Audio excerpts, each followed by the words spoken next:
விஜயகாந்த் அவர்களை பற்றி பிரேமலதா விஜயகாந்த் அவர்கள் கூறியதை தற்பொழுது காண்போம். கல்யாணத்துக்கு முன்னே இவருடைய படங்கள் நிறைய பார்த்துருக்கேன். இவர்தான் கணவராக வருவார்னு நினச்சி கூட பார்க்கல. எங்கள் சொந்த ஊரான மூங்கில் துறைப்பட்டில் ஒரு தேட்டர் இருக்குது. அங்கே இவருடைய படங்கள் அதிகமாக ஓடும். புது படமானாலும் பழைய படமானாலும் கூட்டம் அதிகமாக இருக்கும். எங்கள் ஊரில் இவருக்கு நிறைய ரசிகர்கள் இருக்காங்க. இவரது பிறந்த நாளில் நற்பணி செய்ய நான் கூட நிதி கொடுத்திருக்கிறேன். இவர்தான் என் வருங்கால கணவர்னு தெரிகிறதுக்கு முன் நடந்தது இது. என்னை பெண் பார்க்க வரும்போது சபரிமலைக்கு மாலை போட்டிருந்தார். ஒரு நடிகருக்குரிய பந்தாவே இல்லாமல் ரொம்ப சிம்பிளாக வேட்டி சட்டை போட்டு வந்திருந்தார். என்னை நேருக்கு நேராக கூட பார்க்கல. எனக்கும் அவருக்கும் நிச்சயம் செய்யப்பட்ட பின் நான் அவருடன் பார்த்த முதல் படம் புலன் விசாரணை.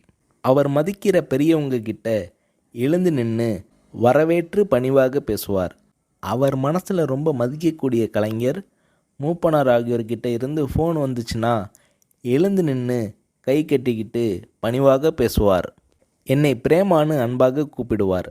அன்பான கணவர், நல்ல பிள்ளைகள், ஒரு பெண்ணுக்கு இதைவிட பெருசாக என்ன வேணும் என பூரிக்கிறார் திருமதி பிரேமலதா விஜயகாந்த் அவர்கள்.